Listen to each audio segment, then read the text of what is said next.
আসসালামু আলাইকুম স্যার। আহ, আমি আমি স্যার ওই যে আমাদের যে লেটার ট্র্যাকিং সিস্টেম ছিল সেই লেটার ট্র্যাকিং সিস্টেম দিয়েও আমরা লেটারকে ট্র্যাক করতে পারি, বাট এটা যেহেতু লোকালি হোস্ট করা থাকবে, সেটা যেহেতু একটা মাইনর সফটওয়্যার, সেটাকে আবার ম্যানেজ করার জন্য আবার আইসিডি লোকবলের বিষয় থাকবে আর কি। কিন্তু লেটার ট্র্যাকিং এর যে উদ্দেশ্য, অর্থাৎ আমাদের সচিব মহোদয় স্যার চাবেন যে স্যার বিশেষ কিছু কেস উনি ওনার নজরে রাখবেন, এবং সেটা যদি নিষ্পত্তি হয়ে যায়, সেই চিঠিটা যদি নিষ্পত্তি হয়ে যায়, সেটা নিষ্পত্তির ঘরে চলে যাবে আর কি। স্যার যেন অ্যাক্টিভ এবং নিষ্পত্তি এই দুই ধরনের চিঠিগুলো দেখতে পারেন।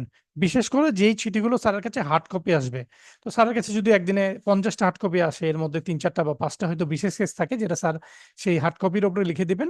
লিখে দিলে এটা পিও সাহেব যখন দেখবে যে এটা স্পেশাল কেস, স্যার লিখে দিয়েছে যে এই 5টা লেটার হচ্ছে বিশেষ কেস, এটা স্যার ই ফাইলিং এর মধ্যে চান, এবং স্যার ই ফাইলিং এ এটাকে প্রিজার্ভ করে রাখবে পেন্ডিং অবস্থায়, এবং যখন নিষ্পত্তি হয়ে যাবে তখন সেটা নিষ্পত্তির তালিকায় চলে যাবে।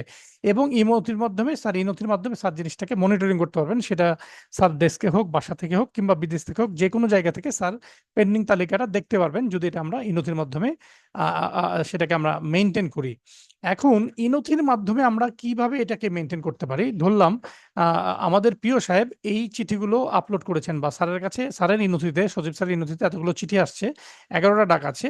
এর মধ্যে কোনো কোনো ডাক আমরা দেখতে পাচ্ছি এসসি, মানে special case. SC special case অর্থাৎ পিও সাহেব যখন স্যার যখন মার্ক করে দিয়েছেন যে এগুলো স্পেশাল কেস, উনি সাবজেক্টের কাছে উনি এসসি দিয়ে উনি এটাকে ফাইলটাকে আপলোড করেছেন, এবং এটা এসসি হিসাবে এখানে দেখাচ্ছে। এখন স্যার এটাকে কিভাবে মনিটরিং এর জায়গায় নিয়ে যাবেন?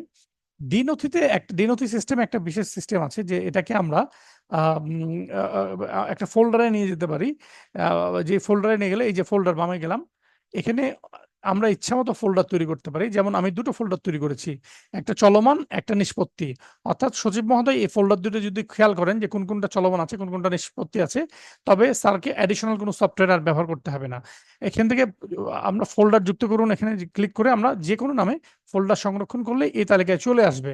এখন এই যে আমার আমিন আনিসুল ইসলামের যেটা যেটা কি বলে একটা বিশেষ কেস, এটাকে যদি স্যার চলমান ফোল্ডারে নিয়ে যেতে চান, অর্থাৎ এটা পেন্ডিং অবস্থায় আছে, তবে এই এই চিঠির উপরে ক্লিক করে এই ডান দিকে এখানে আছে যে ফোল্ডারে যুক্ত করুন, এখানে ক্লিক করলে সকল আমার তৈরি করা, মানে সচিব স্যারের দপ্তরে যে তৈরি করা ফোল্ডার আছে, সেই ফোল্ডারে সচিব স্যার এখানে এই যে চলমানের মধ্যে ক্লিক করবেন। ক্লিক করে এখানে সংরক্ষণ করে দিবেন, তাহলে হলো কি, চলমানের মধ্যে একটা ছিল, এখন চলমানের মধ্যে হয়ে যাবে হচ্ছে দুইটা। আমি যদি দেখি চলমান ফোল্ডারে দুটো আসছে কিনা, আমি ফোল্ডারে যাই, যাওয়ার পরে আহ, এখানে আমার সকল ফোল্ডারের তালিকাটা দেখাবে। দেখালে আমি নিচের দিকে যে চলমান, স্যারের কাছে হয়তো এতগুলো ফোল্ডার থাকবে না, দুটো ফোল্ডারই থাকবে। এই যে চলমানের দুটো আসছে, আমি ক্লিক করে ডান দিকে যে ডাক তালিকা আছে, ক্লিক করলে স্যার এই চলমানের দুটো স্যার দেখতে পেলেন আর কি। এখন স্যার মনে করলেন যে এই যে এই আনিসুল ইসলামের এটা নিষ্পত্তি হয়ে গেছে। নিষ্পত্তি যদি হয়ে যায়, তবে স্যার এখানে ক্লিক করে আহ, সেটাকে আমরা নিষ্পত্তি ফোল্ডারও নিয়ে যেতে পারবো। আমি চলমান ফোল্ডারে আগে যাই, চলমান ফোল্ডারে গিয়ে